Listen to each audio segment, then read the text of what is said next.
at the Royal BC Museum. And we welcome to the first RBCM at-home office hours educator webinar. It's the first of many, we hope. We're planning the next one right now.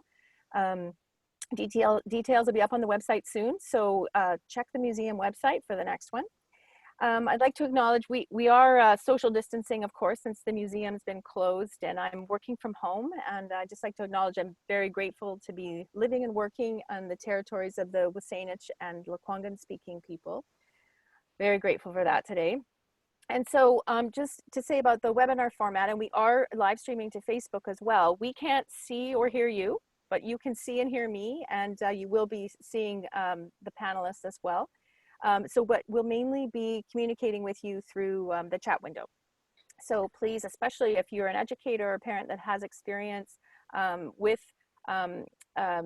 learning experiences and curriculum around Sikh heritage, we'd love to hear from you. And I'm very excited that I've got Steven Purewal here today with me. He's an author and historian who is just like steeped in Sikh heritage. It's going to be fascinating. And then I've got educator extraordinaire Annie Johanna, who's going to, she's got also just a wealth of experience sharing learning experiences and making curriculum links around Sikh heritage. So we'll have about 20 minutes for Steven's presentation. To get us sort of in one angle, because there's so many areas that we could look at in Sikh heritage. It's so diverse in BC, and then we'll speak with Annie, and we'll have about 10 minutes for Q&A at the end. So, but I'm going to do a little thing at the beginning, and go quick because we have so much to get through. But April is Sikh Heritage Month, so we were excited that this is going to be the first one because the Royal BC Museum has also been involved in Punjabi consultations across the province the last few years. And so through that work, we actually created something for our learning portal with the University of the Fraser Valley. So I'm going to attempt to share my screen and show you where that is. And if we need to come back to it later, I can always speak to it, or if anybody has any learning portal questions, you can ask me later. But let me see, where did it go? I had it open, bear with me. That's almost it. There it is. Okay, so hopefully you can see, it looks like you can see that. So on the learning portal, we have this whole section called Punjabi Experiences in British Columbia. What was life like for early Punjabi immigrants? So I encourage you to have a look through there. There's different media sections. So in the read section, obviously you've got things to read. There's some video and there's some listen. The listen was done, a lot of that was from the University of the Fraser Valley. Click on it, hopefully it won't take too long to get there. Of course, it's going slow. My apologies, I've got too many things open. But what's fascinating about that listen section is there's some oral history. So there's wonderful recordings. So especially if you have learners at home that don't like to read, there's some video and some audio there as well. And the site can't be reached. Oh, isn't that just what you want to see when you're doing a webinar? Don't worry. All right, now that's on the learning portal, and I'll put that link in the chat window. The other one I want to show you is I've just created this today for this webinar right now. And Steven was kind enough to share a couple of videos, and he might refer to those, but just if you want to go back later, and I'm not going to click to where it is in case I have that issue again, but this is under our playlist section. There's pathways, and then playlists are created by all different kinds of users. Pathways are usually from staff. Anyway, so in there, I've actually put where the Punjabi content is on the learning portal and these videos from Steven. And to get us started off, before I hand it over to Steven, I'm going to show an excerpt of one of the videos that Steven shared. And I'm going to try to get it big here. Let's give this a try.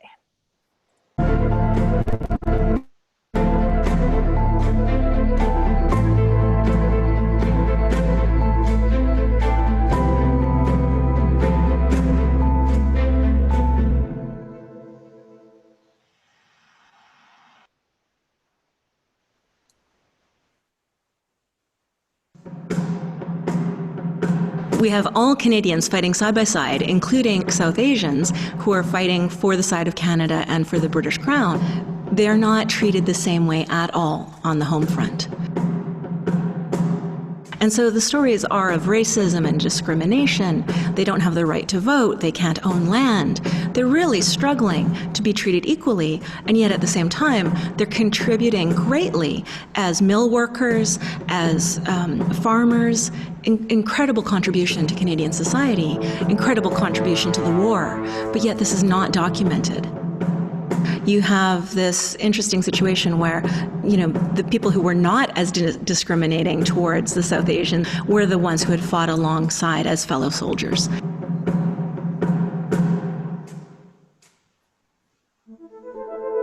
Certain people who had roots in India, who had been living there, working there, and most of them were in the British Army. They were probably in power positions. They saw the value of Sikhs, their role in the army, their role as British subjects. And so when the Sikhs first came here, they were given a welcome, but only in their households. My father came here to work as a gardener, as a farmer, but basically a gardener. And he worked for the Spencer family. And Colonel Victor Spencer had a lot of influence in Vancouver. His father was David Spencer. They owned the Spencer stores, which eventually became Eaton stores, kind of a upper class British family. They have a mansion. The mansion is still there in Spanish Banks area, Locarno Beach by UBC. That family would hired my grandfather and our villagers as their gardeners and as the people who are going to look after their golf course. Now they were higher up in the Jericho Golf and Country Club. So this golf course was not their personal golf course, but it was, you know, upper class British people would golf there. My villagers in those days, in the early, I would say in the 20s, in the 30s, they looked after the golf course. Colonel Spencer had all his gardeners were Sikhs. He valued their hard work, valued their honesty, and valued the work that they did in India. So he helped my father a lot. Gave him a job, gave my villagers jobs, and gave them a place to stay, protected them from the outside world. Okay, I'm going to stop there. Hopefully the sound was okay. There's nodding. Okay, fantastic. Okay, thank you so much for sharing that video, Steven. And yes, I encourage everybody to go back and watch both videos. You can watch the whole thing. But we wanted to play a little excerpt of that to give you a little taste of, if you don't know anything about Sikh heritage, of an entryway for you with your learners. Okay, I'm gonna hand it over to Steven. You go right ahead. Thank you, Liz. Thank you for having me on today. I'm just about to share the screen. You can let me know if you can see that. Yes. Yep. Brothers in arms, informed of you? Okay, good. Thanks for having me. So I'm going to pick it up from the video and talk about the shared heritage that the Punjabis have with Canadians. I'm just going to also keep an eye on the time today, because I know we've got about 20 minutes, did you say? That's correct. Yep. So I'm going to keep an eye on the time because I've got quite a few slides to be getting through.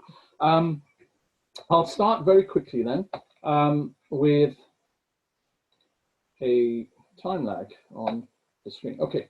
The first experience of Punjabis, the Canadians really were experiencing in the beginning of the 20th century. It was the turn of the 20th century when Punjabi people started to emigrate to Canada. And what's interesting to see is how the newspapers covered that, you know, at the time. So I have an excerpt of a province newspaper dating back to 1902, in which it describes the Sikhs and the Gurkhas and so forth as, you know, the stalwart characters, military men, majestic men clad in the quaint and picturesque headdress of the common in the Indian Empire, and they were objects of a great deal of interest. So this is a BC newspaper at the turn of the 20th century. mentioning the turban and so forth. Turban men excite interest. So there's very much a positive identity, and this identity, the heritage of this identity, even extends back further to the founding of Canada, to the moment of Confederation. In fact, there's a letter that John Macdonald, the first Prime Minister of Canada, on the eve of Confederation, writes. And this letter, interestingly enough, went on auction a few years back. It mentions the Sikhs again. The Prime Minister is quoted as saying, "Send me an army of Sikhs, to defend Canada against the attacks by the US." And it's fascinating to think that this is going back to the very formation, 150 years, going back to the very formation of Canada. And the identity of the Sikhs is very much as one of established warriors, established citizens of empire. Now, these warriors, what I normally do is try and establish the context of that warrior background. From this global Earth image, you can quickly see the Punjab in the right-hand corner, and you can see at the head, the delta of a very fertile piece of land, which is the Indus Delta, which, like the Nile Delta, was the home to early civilizations. But you can imagine then, by looking around at the barren landscape around the Punjab region, that real estate at the delta, at the head of the Indus, at the foot of the Himalayas, would be very valuable real estate. You can see from this picture here, it's green. I mean, all the surrounding areas are pretty arid looking. Now, to defend property and land, the people inhabiting that area obviously had to evolve martial traditions. And that's the origin of the Punjabi people, and their martial heritage and their martial traditions, which when the Punjab was annexed by the British in the mid-19th century, the British were very quick to embrace those martial traditions of the Sikhs specifically, calculating very quickly that the border that they'd inherited by annexing Punjab, the border with Afghanistan, was a border that the Sikhs had all, obviously been defending for, hundreds of years and so forth. And they've done it successfully. They've done it well. In fact, under the leadership of Hari Singh Nalwar, a general of the last Sikh empire, the Sikhs were able to turn back, Islamic invasions of the country, and they've done it successfully. So now that the British had inherited that border between Punjab and Afghanistan, they needed to police it too. And they calculated very quickly that it was a case of it's better, more efficient, more economical to bring the Sikhs on side than to bring in troops from the highlands of the British Isles, for example. Now, the Sikhs themselves were very quick to join, to enlist, because they'd been failed by their own leadership. In the Anglo-Sikh Wars, the reason the British were able to annex the empire of the Sikhs was there was a deficit of leadership, there was some treachery. We can't go into that right now. It's safe to say that it was not in an outright battle that the British were able to, a victory in an outright battle, were able to annex, but through some underhand measures. And so there was a lot of disillusionment amongst the ranks of the Sikh soldiers, the ranks of the Khalsa army, and they looked to the British Empire then for able leadership. And they enlisted en masse. They needed the jobs, obviously. What would be the equivalent of the Ministry of Defense. The ministry in India was the largest employer in the subcontinent, and so there were very lucrative jobs on offer. And during the Victorian period, the British were were able to cultivate a tradition of loyalty towards them, and that translated into a number of campaigns being fought by Punjabi troops across the globe during the Victorian era. And I've listed some of these here.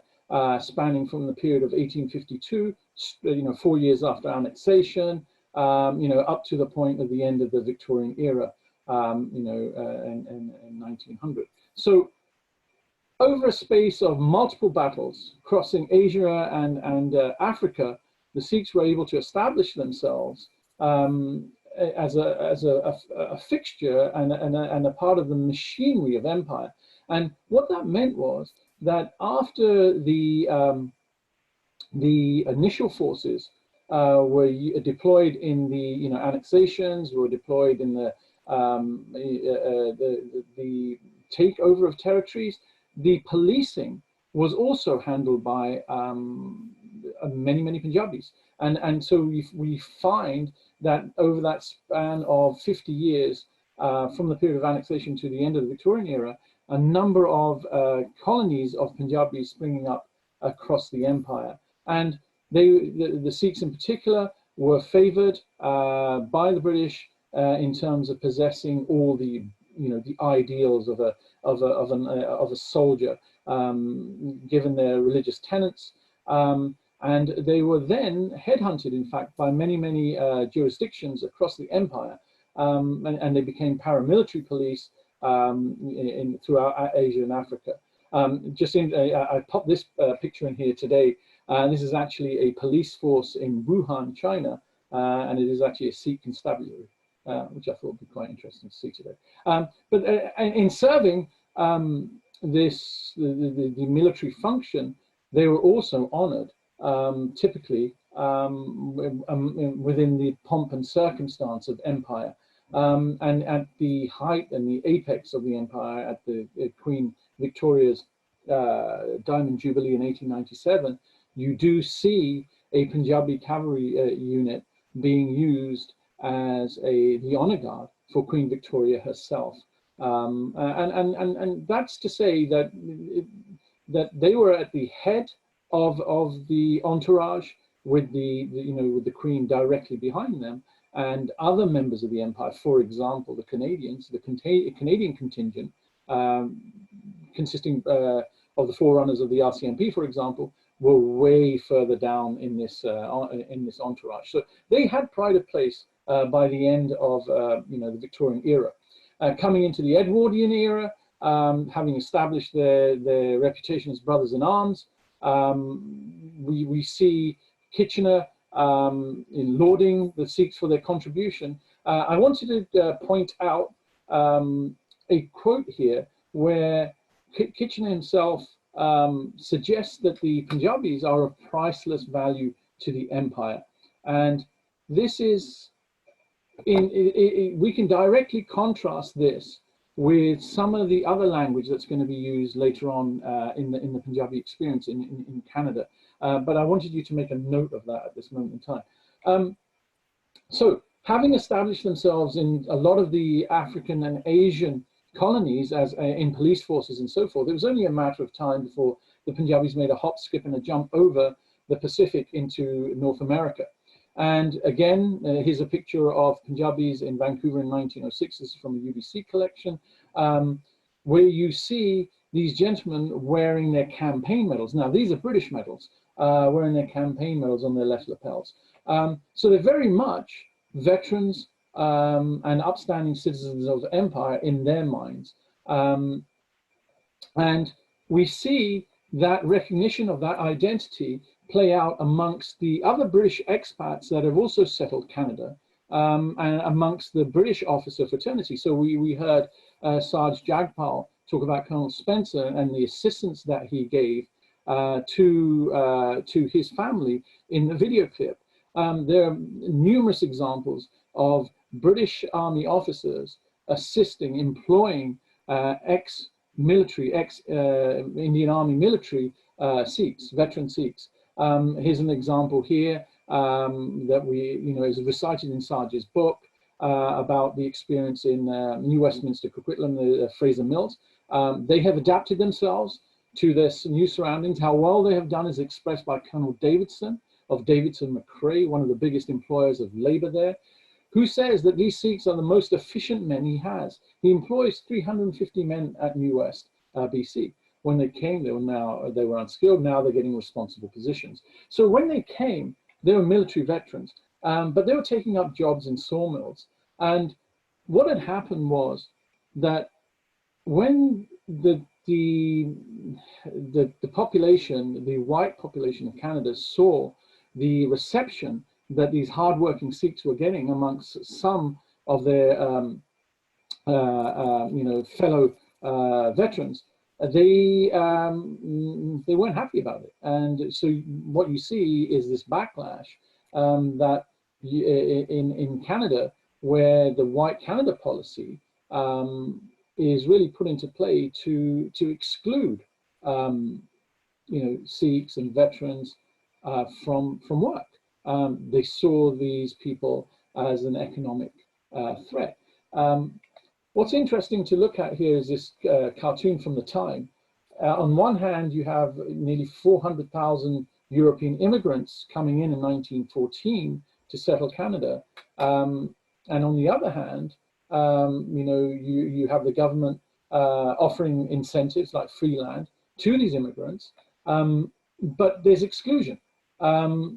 The Oriental exclusion, the Chinese and the Japanese and so forth are being excluded from these opportunities. But here's the thing: to think for a moment back to the geography and who the Punjabis were, the green, fertile lands of the Punjab. When the British had annexed Punjab, they were very familiar with the workings of Punjab, and a set of canal colonies were built during the late 19th century, which effectively transformed Punjab to become the breadbasket of India, and India itself was seen to be the jewel in the crown of the empire. So the British are intimately familiar with the farming capabilities of these Punjabis, but they're excluded. They're not offered these 160 acres of land that other immigrants, other settlers are being offered, as a part of the Homesteading Act.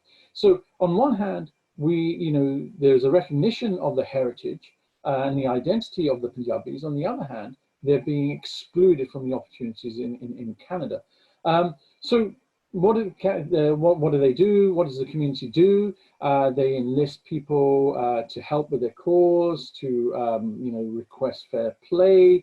Many instances of civilians now describing the identity of the Sikhs. That theirs is a magnificent record, indeed one that has not a parallel in the annals of European warfare. Theirs is a grand, clean record, unsullied and honourable. They have earned the respect of the entire British race, and they're entitled and are entitled to their thanks. So this type of testimony is being sought and being given by the early Punjabi settlers in reaction to being cut out of the opportunities and being discriminated against in Canada. In 1907, there is a continuous journey regulation act put into play, 1908, which restricts immigration. So not only are they being restricted from taking up employment, government jobs, taking up acreage under the Homesteading Act, but they're actually physically being barred from entering North America, which of course is a realm of the crown. So again, the Punjabis appeal to Canadians, this time themselves. Dr. Sundar Singh from amongst their own community make the claim: we are the subjects of the same empire, we have fought, we have sacrificed, we have fought for the empire, and we bear her medals. We have an interest in this country, we have bought about $2 million worth of property in British Columbia, we have our church and pay our pastor, and we mean to stay in this country. So as they appeal, using civilians, appeal them, to restore their identity of one of citizens of the British Empire, and of course, Canada is a colony of the British Empire. They enlist also legal help. J. Edward Burt, who would go on to become the lawyer for the Komagata Maru case. He describes the doctrine of a white man's country as one of utterly white man's country is one utterly intolerable, especially for the subjects of the British Empire. If we allow the Magna Carta to be repealed and set at naught the will of any single section of our people, there remains no reason why the British Empire should exist, since its only title to existence is that it stands for the true principles of British freedom. So there is a lot of rhetoric being thrown around, and it all comes to a head with the Komagata Maru, when the Punjabis seek not just testimonials, but the law to defend their identity as equal British citizens. Now, you must remember, there is no such thing as Canadian citizenship until 1947. It's in 1947 that the Canadian Nationality Act is enacted, and so everyone prior to 1947 is actually a British citizen. And the Punjabis are very much consider themselves, as we recall Kitchener's testimonial, to be a valuable, to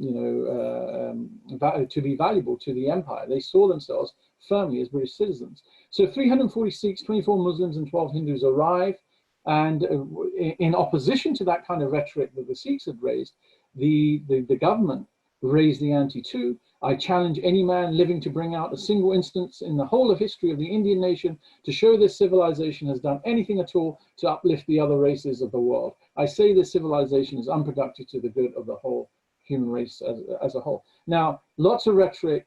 Obviously, this now spurs on the rebel movement amongst the Punjabis, the Ghadar movement, and it's something that happens in the summer of 1914 when World War I erupts. So given that situation, there's dissent on the ground in Canada amongst the Punjabi community, and the Punjabis are the majority component of the one third of the army are British by the end of the 19th century, are British soldiers. It becomes very important then for the empire to rally Sikhs. And so King George V, here portrayed in the uniform of a Punjabi cavalryman, actually appeals to the Punjabi sense of honor, using in North Indian words, the word izzat, to rally them to war. Because having fought all those campaigns that we saw throughout the 19th century, they were the most battle-hardened army available to the crown to fight the German advance on the Western Front. And the Canadians at this point in time, for example, only had 3,000 men available, whereas more than 100,000 men were available from Punjab immediately. So what you have now is, on one side, people that are white being favored, and they're flocking to Canada. So at the very moment, thousands of Europeans are flocking to Canada, and they haven't enlisted to defend Western Europe. The Punjabis are actually deployed to war. Now, of course, there was a big decision to be made by the community.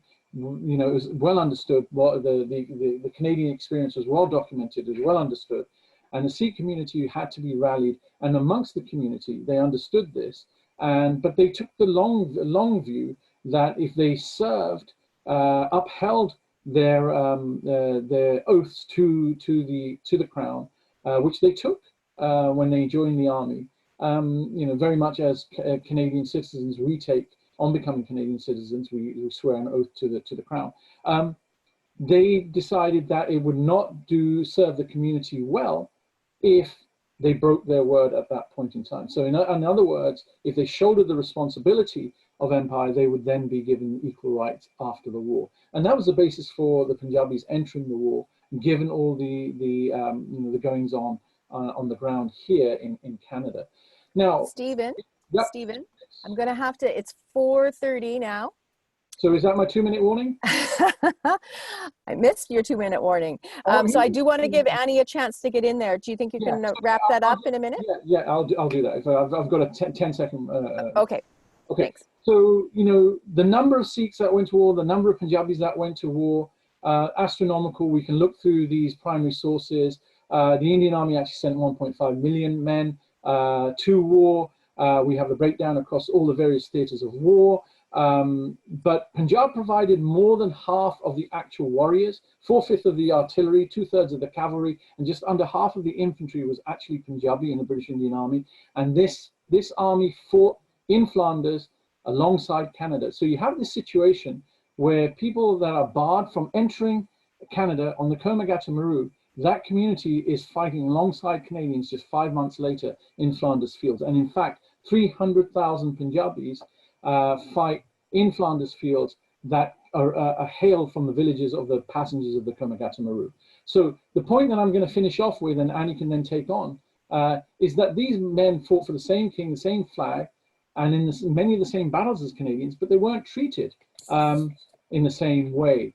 And that's something that is a legacy of the First World War. We see that they were never recognized for their service and the sacrifice, for their values, for their integrity, for their courage.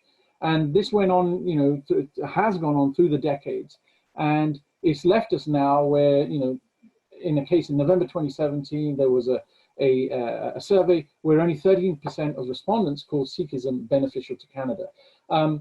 So this story we've written up in Duty, Honour and Izzat, and we've been fortunate to work with a curriculum specialist, Annie O'Hannah, in making curriculum connections of this story of service to the Crown, yet being disbarred from participating in a realm of the Crown in Canada. Annie, I'll leave it with you. Thank you, Stephen. Can you stop sharing your screen? Sure, let's do that. Annie, did you want that reference on there? And Annie's got to turn her mic on. We can't hear you, Annie. Thank you. There you go. Can we leave this this image on for a little bit? Sure. I'll leave it. Sure. Thank you. All right. Thank you so much, Stephen. That was amazing. As always, I've heard your presentation many times and am always enthralled. My name is Annie O'Hannah. Excuse me. My name is Annie O'Hannah, and I teach in Surrey, BC, proudly so.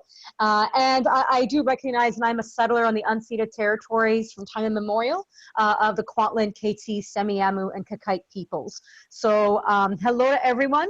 I know we have professional educators to, you know, emergency remote learning educators, also known as parents. And just thank you, first of all, for all the work that you are putting in what is a very difficult time. There's a lot of anxiety. There's a lot of uncertainty financially, you know, all modes of things. So really thank you for taking the time today. And let me kind of, and thank you, the baton was handed over very nicely in terms of how this, amongst other things, can be used to really enhance the learning that we do in our classrooms. So, of course, if you're a professional educator, you'll know that we have the curricular competencies, the ideas, the core competencies of personal, social, communication, and thinking. And specifically for social sciences, social studies teachers, the big six. The ideas of historical significance. I won't go through all of them, but I think Steve's book and Steve's work overall, if you've had the pleasure of actually seeing the displays and other things that he's done, do a very good job of using primary evidence, primary sources, historical significance, ethical judgment, and so much more to bring together something that is truly usable. I want to start with the idea of what is the Indigenous Black people of color experience? So as we see throughout his presentation today, very clearly, we can tell that there has long been excellence. There has long, you know, been this pride and this knowledge base that we have from Indigenous, Black, and people of color communities. And sadly, what we see, and this is why I left the image up right here, is that around the world, the effects of colonialism truly serve to take away that right. So we know that so many people, actually in preparation for today, people reached out to me about their families living in South Africa and having memories of South Asian indentured servants and others that would serve them. And people from Fiji, for example, reaching out and wondering if there would be talk of the indentured servitude in some of those areas. And I know we won't get that today, but just to get a sense of that, those curricular connections, is that you can take any piece of history, you can take any moment, like a Flanders field, really anything. And truly the question becomes, who else was there? It's as simple as that. And especially in the more white European settler colonial narratives, to disrupt that. I teach in a very multicultural area. Those questions come quite naturally, because when we look at what is often the historical narrative, our students don't see themselves in that narrative. They were there.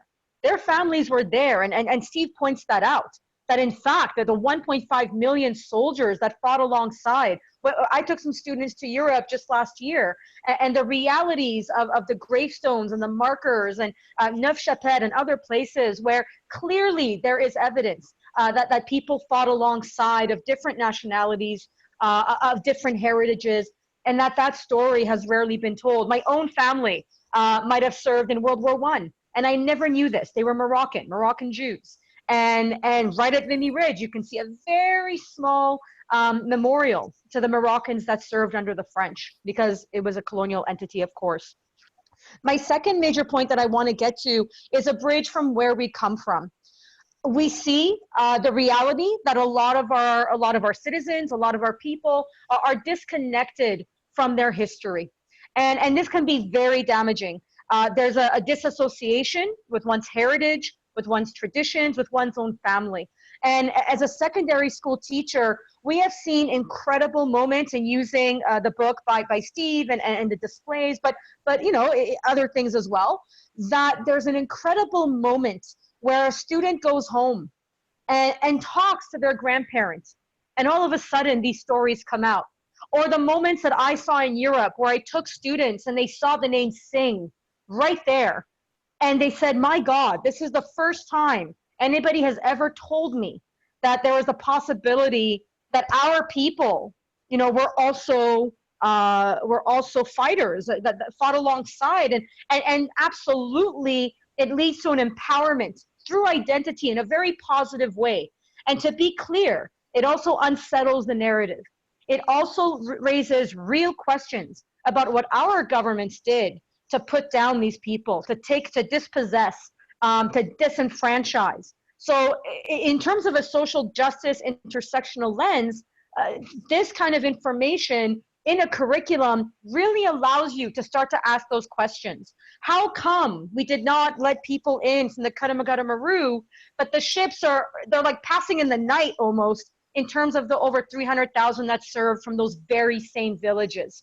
Why were they enough to die, to die for us? Why was their blood good enough, but not their contributions to our society? So that's another way to kind of put that into your curriculum. And I would highly recommend that at any age this is possible. Perhaps in an elementary school level, you're talking more of stories and collecting those stories. But at a secondary level, truly disrupting, whether it's old textbooks, whether it's famous moments in history. We see John A. Macdonald is mentioned. Well, let's investigate John A. Macdonald. What did he do? What were his exact, policies when it came to people of color, to Indigenous folk, etc. Thirdly, the interconnectedness of reality. I, as an educator, do not believe that because someone is different than us, because our heritage is different, our faith is different, our identities are different, that we should not be learning about these people. I always ask the question, why is it that the stories of our veterans, many of whom would have had stories about serving alongside Punjabi, Sikh, Muslim, etc., Jewish members, why were those stories never allowed to be told? Why, as a society, did we silence those voices of what we consider heroes, right? We have Remembrance Day, we commemorate, we honor their contributions, and yet their stories of true brothers in arms never really come through. And let me just say also the women in arms as well, that served as frontline nurses and in many other capacities. So it's very important to me that you can take a resource like this and you can delve into, different pieces of connection that perhaps in the service, perhaps in the reality of being a colonial entity.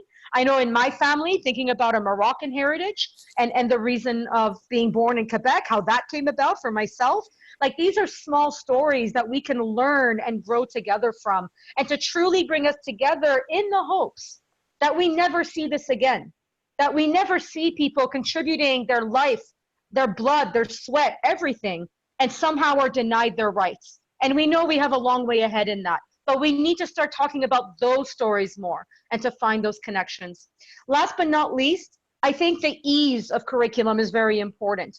You could read manifests and statistics, but that's not necessarily going to be something most students, it doesn't capture their attention. So in the book, Duty, Honor, Is It? There's an incredible graphic novel section. And I used it just this past semester, actually, so September to December, in my own classroom, to just have them read the graphic novel, to break down, the conversations. It's very well done. There isn't a lot of text, so, a lot of conversation. So students can start to show their learning through the stories they build themselves. So I really want to thank Steve for doing a remarkable job in that resource. And it's one that's available at the district level. And you can get in touch with Steve or even myself if you're interested. Like in Surrey, it's in our LRS, it's our catalog. And we have, over 60 books in our school alone. There are many resources like this, but I think at the end of the day, I want to end on the idea that these are stories. And there are stories that have been missing. And I don't mean that in an unintentional way. I really do mean there was an intentional attempt to hide these. Now, we can do better. And through the efforts of community historians, very much in our own backyard, it is not hard to find an elder who might have a story to tell. It is not hard to go to a community center where, whether it's perhaps in Chinatown, where amazing elders have incredible stories of their family's contribution to BC.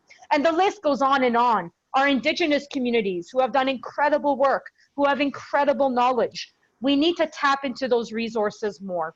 So at the end of the day, I encourage you to take your own journey. And even in the time of COVID, I know all these places are closed, but it isn't hard to perhaps ask the question, who else was there? And how did they contribute?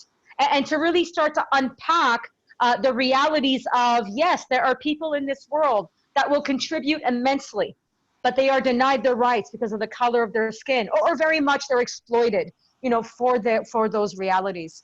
I think I'll end it there, and I'll turn it over back to you. Thank you so much, Annie. I'm a bit concerned we're going to get cut off in our webinar, webinar timing, but I did want to stop you. Thank you. You made some really excellent points and really pulled together the things and made it relate. I was already thinking of some windows of where you could jump in about racism and immigration, and you just made some fantastic points. And again, because we are running out of time, please, if anybody has any follow-up questions, I could perhaps put them in touch with you, Annie. For sure, absolutely. And we're going to put some more resources on that playlist.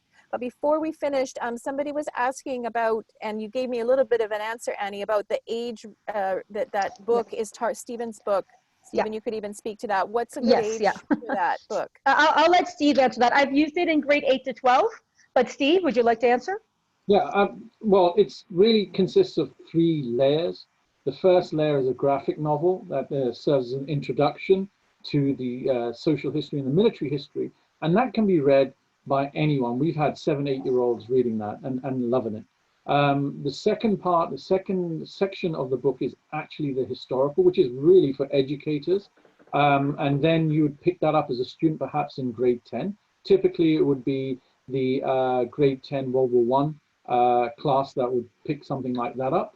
And then there's a third section, which is really for parents and community to learn about the lost heritage, because one of the things, we've uncovered as we do the research, and we know personally within our own households, is there's a lot of Punjabis that don't know this history, because the Republic of India erased this history after 1947 because it was considered repugnant, because it's colonial history.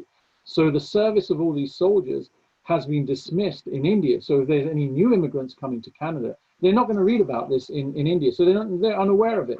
And of course, there was a partition between Punjab, between India and Pakistan. A lot of the history was lost in that. And then in the West, of course, we know it's never been mentioned. I mean, I was born and raised in the West, and we never learned about this at all.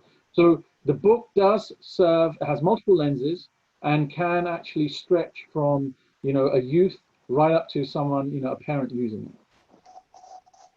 Thank you, Stephen. So I think we're going to end the live stream on Facebook. Thank you all on Facebook for joining us. We're going to officially end the program. We can stop recording. But please, before